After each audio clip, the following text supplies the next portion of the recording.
Prometimos que íbamos a estar, incluso lo estuvimos anunciando por las redes, que Ricardo Ismael iba a estar comunicándose con nosotros hoy, hablando sobre lo que estuvo sucediendo en Colonia, pero también un poquito de historia con lo que tiene que ver con el ómnibus de la Onda.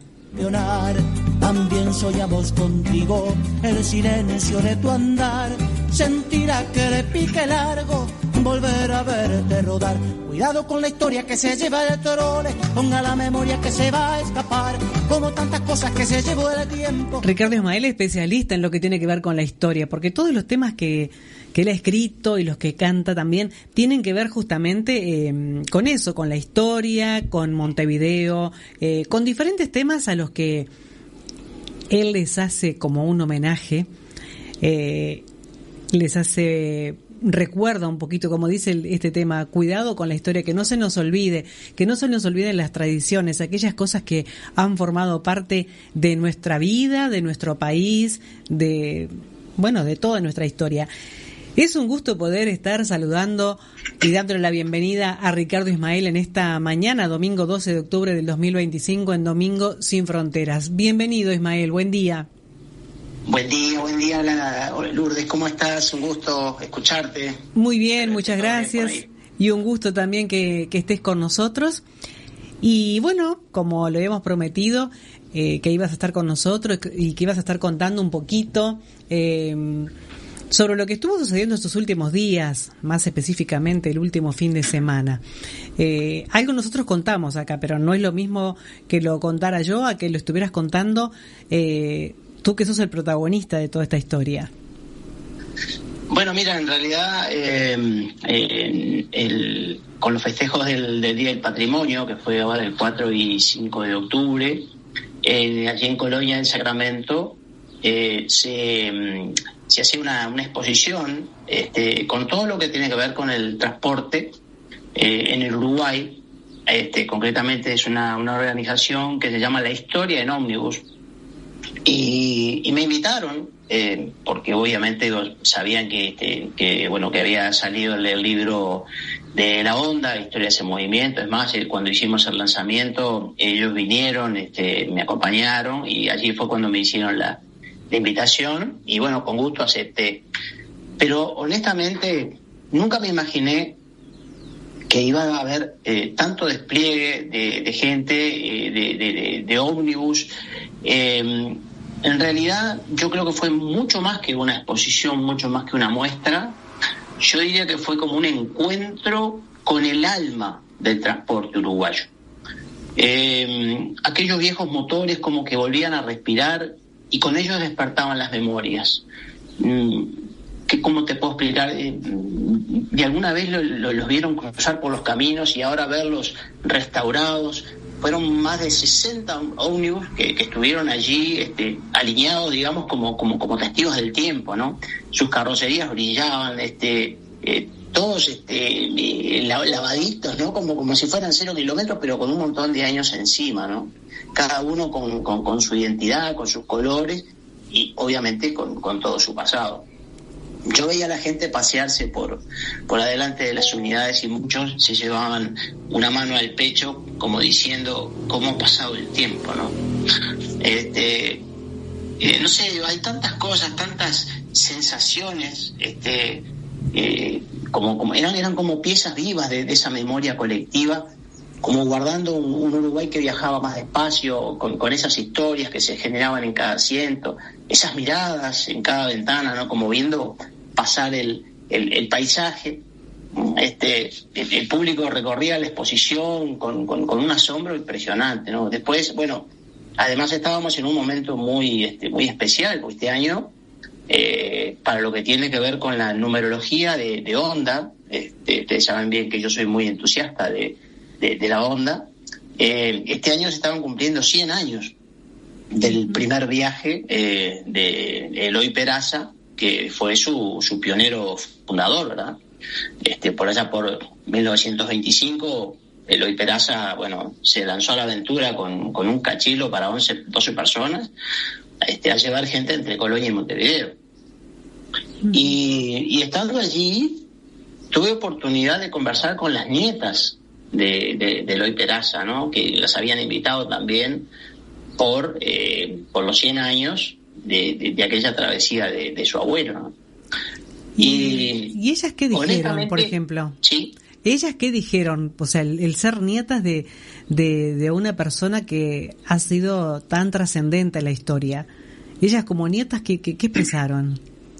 Bueno, ellas me contaban que nunca imaginaron la trascendencia que podía tener su abuelo a estos años, ¿no? Uh-huh. Él, si bien nació en 1888, ellas ahora están en el entorno de los 70 años, y también estaban las bisnietas. Obviamente las bisnietas no contaban mucha cosa porque no fueron, si bien convivieron con el abuelo, pero no tenían tanta historia como las nietas, ¿no? Uh-huh. Pero fue toda una familia que estuvo vinculada al transporte, porque ellas también todas trabajaron en Honda, ¿no?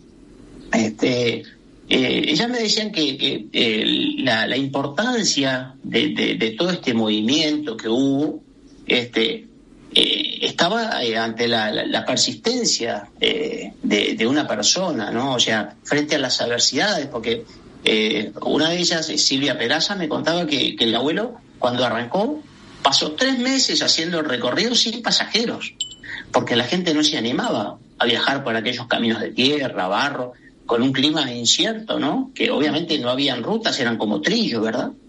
Y aún así salía todos los días, hasta que la gente empezó a confiar. Y bueno, ¿y qué nos dice eso? Muestra que vale la pena tener un sueño y luchar por él. Sobre todo cuando tiene un impacto colectivo como lo que fue Honda, ¿verdad? Claro.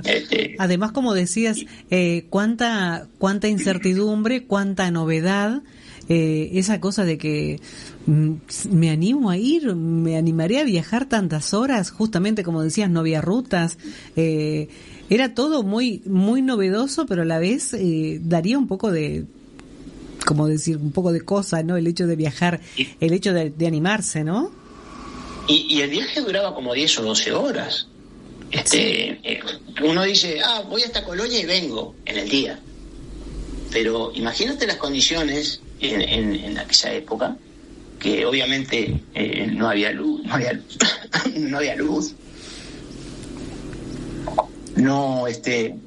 las rutas no estaban pintadas como ahora. Sí, claro. Si un arroyo estaba crecido, había que esperar el otro día. Entonces se hacía muy difícil. Entonces ahí es donde tiene valor lo que este hombre hacía, ¿no? Y él lo que quería era, en aquel entonces estaba el transporte del ferrocarril, y él quería competir con el ferrocarril. Es más, cuando estuvo esos 3 meses o 4 que no tenía pasajeros, tenía que solventar todos los gastos de su bolsillo. ¿Y qué hizo? Hizo un arreglo con la compañía del ferrocarril para que le dieran la mitad de la encomienda. Entonces el ferrocarril llevaba una parte y él llevaba la otra, y hasta que bueno, la gente empezó a confiar, y bueno, de a poquito fue haciendo camino al andar, ¿no? Como decía la canción de Serrat, el poema de Machado. De a poquito se fueron animando a viajar, y justamente el hecho de decir, bueno, después ya eran tan puntuales en sus horarios, puntuales en el sentido de saber que la gente ya se había acostumbrado, que pasaba por tal o cual lugar, por tal o cual ruta a cierta hora, que hasta había escuchado, incluso tengo la historia de alguien que es de aquí de Chuy, que me contaba que justamente a él lo esperaba alguien aquí en Chuy, y dice, y la parada, o sea, cuando la persona escuchaba que daba la vuelta a unas cuadras la Honda, ahí ya salía a buscarlo, porque sabía que, ya había escuchado que el ómnibus daba la vuelta. Entonces era como esa cosa de decir, bueno, va a pasar el ómnibus, va a pasar la Honda, debe ser tal hora, o llega a tal hora la Honda. Era como también una cosa de decir, bueno, orientar a la gente también en cuanto a los horarios, el hecho de viajar, el saber que podían salir, de decir, bueno, salgo del pueblo, me voy para la ciudad, el hecho de mandar las encomiendas también. claro que sí, que tiene toda una historia y fue muy visionario este hombre, ¿no? Muy lanzado, por decirlo de alguna manera. Totalmente. Además, cuando otros empresarios que vieron que él iba progresando y que se iba afirmando sobre sus sueños, otros empezaron a hacer lo mismo que él. Y tal es así que después se fueron fusionando como hasta formar una cooperativa, ¿no? Pero me contaban las nietas que una vez cuando la cachila se le rompió, el pueblo, porque él se había afincado en lo que es ahí la colonia piamontesa, en la Paz Piamontesa, ahí en Colonia Valdense, ¿no? Que es donde vamos a ir ahora el próximo 26 de octubre a presentar el libro. Se le había roto el vehículo y la gente del pueblo juntó dinero y le quiso comprar un ómnibus. Y él, de tan orgulloso que era, no lo aceptó. Entonces, no, dijo, así de regalo no. Entonces inventó unos bonos, entonces cambiaba esos bonos por pasajes. Entonces, bueno, ahí fue cuando el hombre fue creciendo en su sueño, ¿no? Uh-huh. Era otra forma también que tenía la gente de pensar, ¿no? Era otra, no sé si decir otros códigos, otra forma de actuar que tenía la gente, ¿no? Es como decís, si sería orgulloso. Era esa cosa de que no quiero nada de favor, sino que, bueno, uno se lo quería ganar a lo que uno hacía. Creo que es parte de eso también, ¿no? Totalmente. Además, él no sabía leer, porque aprendió a leer gracias a un estanciero para quien trabajara, ¿no? Uh-huh. Después, bueno, se estableció allá en Juan Lacase y se casó con su esposa, que se llamaba María, que vivía en Colonia Valdense, y bueno, formó la familia. Y todo esto que te cuento son cosas que me contaban las nietas, ¿no? Sí. Me decían que como te decía hoy, que él quería competir con el tren de la época y nacionalizar los medios de transporte, ¿no? Y era colorado acérrimo, porque apoyaba todos los principios del vallismo y eso. Y entonces, bueno, proponía soluciones para mejorar. Había inventado un impuesto al combustible que, bueno, eso después se utilizó para financiar lo que fue la construcción de la Ruta 1. O sea que la Ruta 1 nació por su empuje, ¿no? Uh-huh. Y bueno, son todas esas cosas, ¿viste? Lo que quedan en la historia, pero es lindo recordarlas para saber a dónde logró llegar esa persona tan solo con un sueño. Eso, ¿no? Con una visión, con un proyecto de algo y cómo lo pudo ver plasmado después. Y 100 años después todavía seguimos recordando y vaya que sí, también disfrutamos de lo que fue, porque yo viajé, como decíamos la otra vez, de 30 años para atrás sí la gente puede hablar, ya de 30 años de estos últimos ya no por ahí decimos la onda, no saben ni de qué estamos hablando, pero de 30 años para arriba sí, y tuvimos la suerte de viajar. Una de las cosas que me causó mucha gracia que me contaban, uh-huh, era que el tipo era tan patriota que los días que se festejaba una fecha, ¿no? Patria, paraba a todos los nietos en fila y antes del almuerzo los hacía cantar el himno en la casa. Ah, mira. Claro, como tú decías hoy, eran otros códigos donde el respeto era una costumbre. Uh-huh.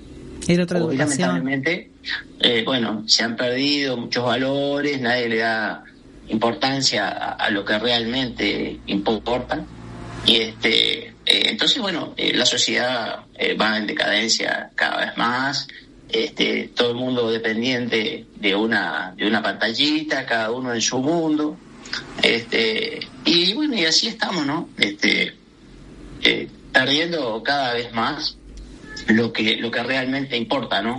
Que es un diálogo, un abrazo, un te quiero, un te amo, y eso ya no existe, ya no se ve.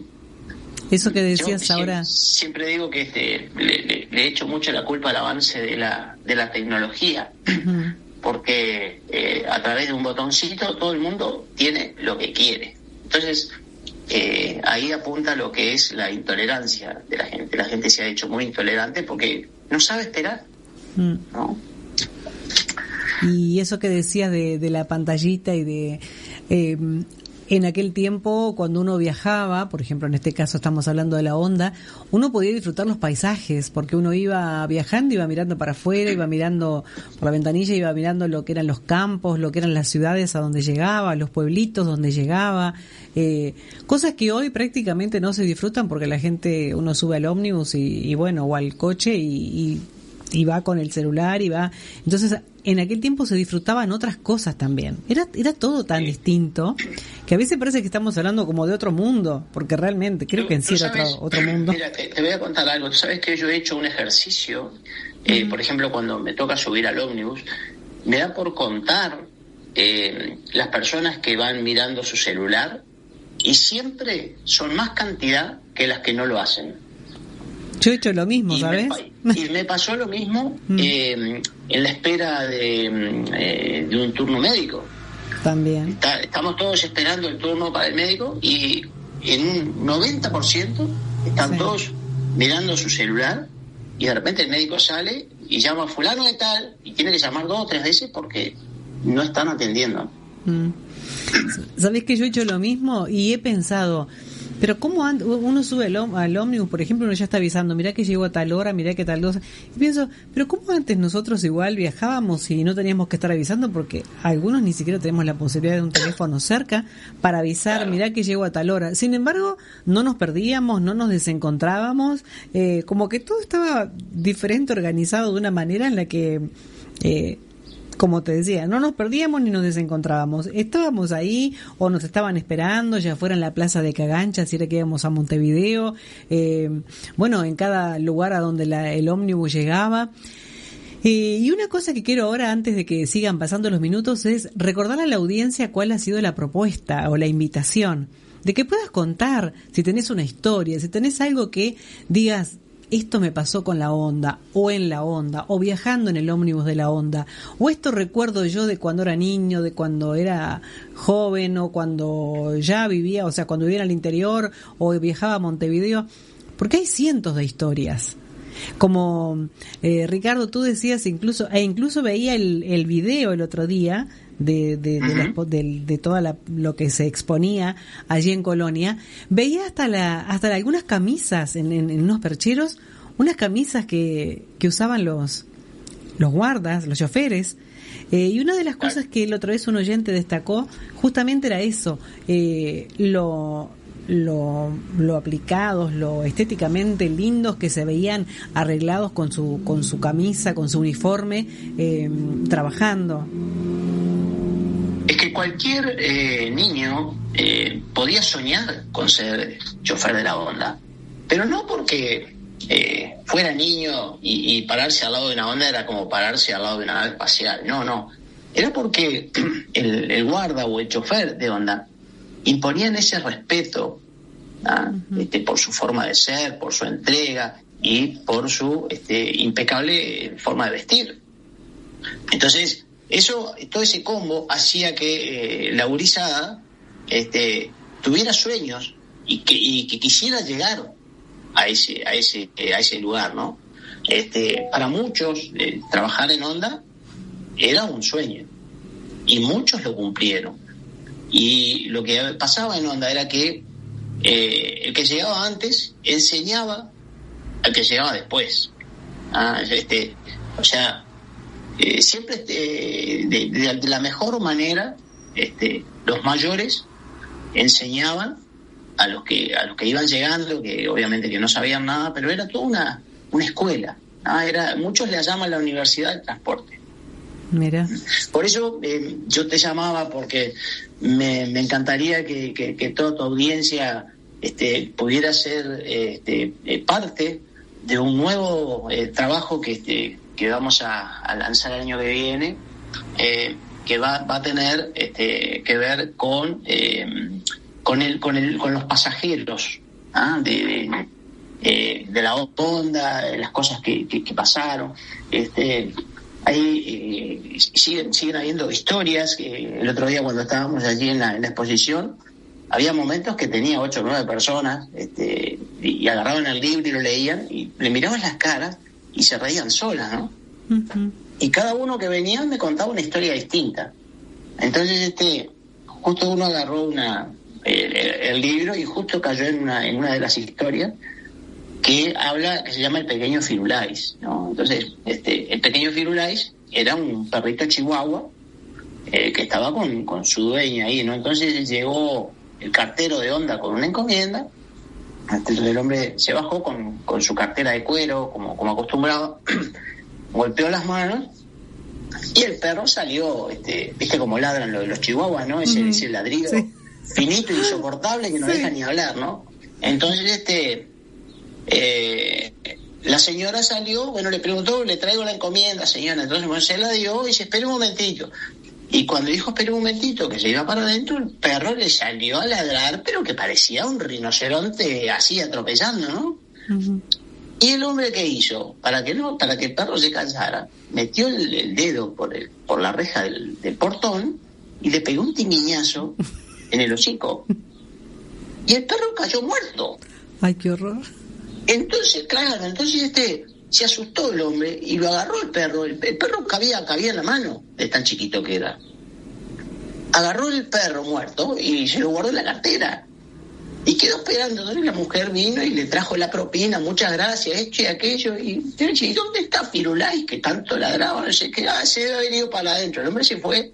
Hasta el día de hoy no se supo qué pasó con la mujer señora, buscando el perro. Salvo que la señora lea el libro ahora, se va a enterar. No sabés cómo se reía la gente, porque además se comentaba uno con otro. No puedo creer que haya pasado esto, y todos con el libro en la mano. Así que bueno, la verdad que pasé un fin de semana lindísimo, con todo el cariño de la gente. Bueno, después hicimos la presentación del libro con Osvaldo Torres también, que presentó su obra Onda del esplendor al colapso. Si bien son 2 libros que cuentan cosas muy distintas, pero se complementan entre sí. Porque el libro de Osvaldo cuenta lo que realmente llevó a la empresa al colapso. O sea, es un libro muy, muy serio, que cuenta, bueno, todas las movidas sindicales, todos los problemas económicos, el asunto con López Mena, que quiso comprar la empresa, y bueno, que el gobierno no los apoyó. Yo honestamente, cuando leí el libro, terminé con mucha bronca, porque uno se siente impotente ante tanta injusticia, ¿no? Uh-huh. Y cuando ofrecíamos el libro, Osvaldo decía, bueno, el libro de Ricardo es la historia viva de Onda. Él cuenta lo lindo y yo cuento lo feo. Eso te iba a decir. Entonces, es como la otra parte de la historia, ¿no? Totalmente. Entonces, bueno, y los dos, él vendía mis libros y yo vendía los de él, porque estábamos en la misma mesa, ¿no? Entonces, la verdad que pasamos un fin de semana precioso. Nos divertimos mucho y a su vez notamos mucho la nostalgia que sentía la gente. Y bueno, se iba la gente abrazada del libro y comentaba, dice, me compré un pedacito de la Onda. Y eso es lo gratificante, ¿no? Y lo lindo, que uno cuando se enfrenta al papel en blanco, no tenés idea de cómo van a resultar las cosas. Y después cuando ves estas reacciones, ahí te das cuenta que sí, que valió la pena. Qué fuerte lo que dijiste, ¿eh? Que la gente decía, me llevo un pedacito a una parte de la Onda. Sí, te juro, y más de uno se le cayó un lagrimón. Más todavía cuando los dejaban subir a los ómnibus, ¿no? Claro, sí, me imagino. Fue lo que me pasó a mí, que obviamente yo no trabajé en Onda, pero cuando escribí una de las historias con respecto al ómnibus, aquel que en 1955 cayó en el río Santa Lucía, que era un Centella de Plata, numerado con el 216. Hoy día ese ómnibus está funcionando. ¿Y qué pasó? Después cuando superaron lo del accidente, el coche, que seguía estando con el 216, nadie quería subir por cábala. Entonces tuvieron que renumerarlo con el 222. Mira. Y ese coche después pasó por varios usos, pero ahora, hace unos años, contacté a quien lo tiene, y él logró terminar el viaje desde el puente San Ramón hacia Montevideo, aquel viaje que en 1955 el coche no pudo terminar. O sea, hizo un viaje simbólico, llegó a la Plaza Libertad, Plaza Cagancha, donde lo recibió mucha gente. Esto fue en el año 2011, por ahí. Pero yo tomé contacto y le hice una nota de cómo llegó el ómnibus a sus manos. Y después que conversamos como 4 horas, dice, bueno, vení, dice que está el ómnibus ahí enfrente. Y yo cuando fui a subir, sentí algo que me atravesó.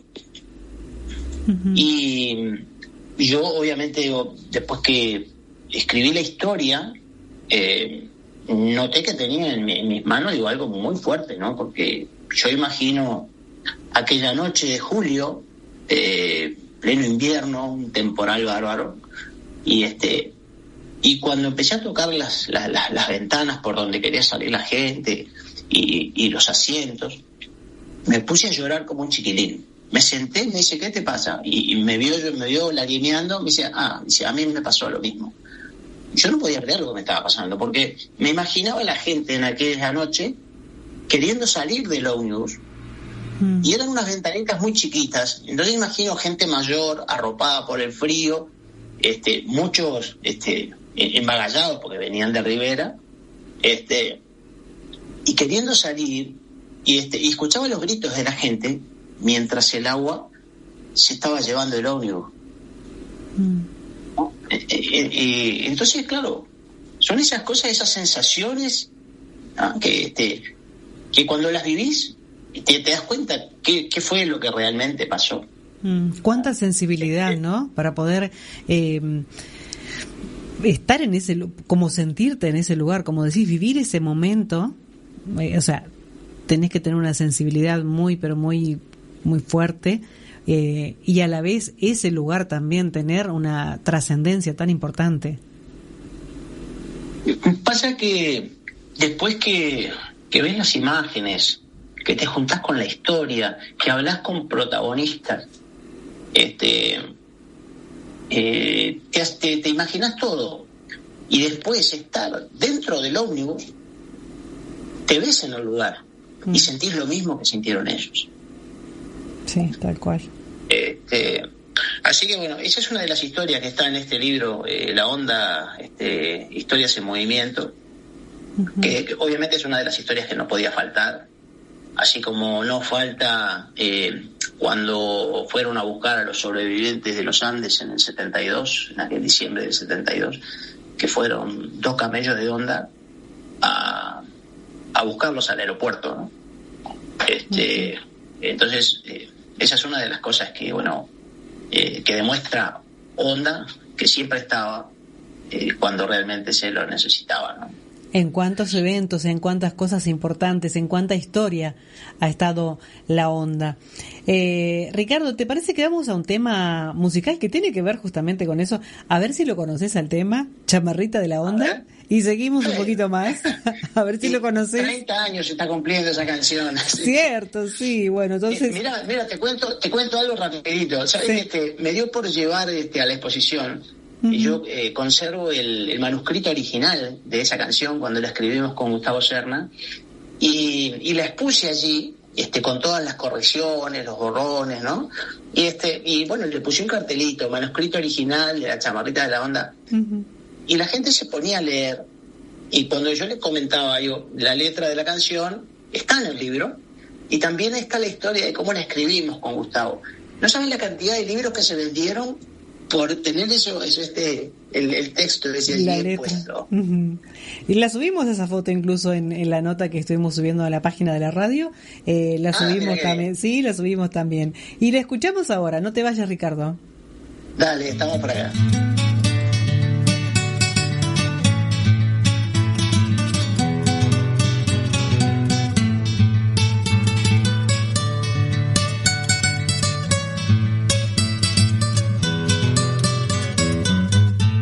Esta es la historia de un perro que recorrió la campaña, anduvo muchos caminos y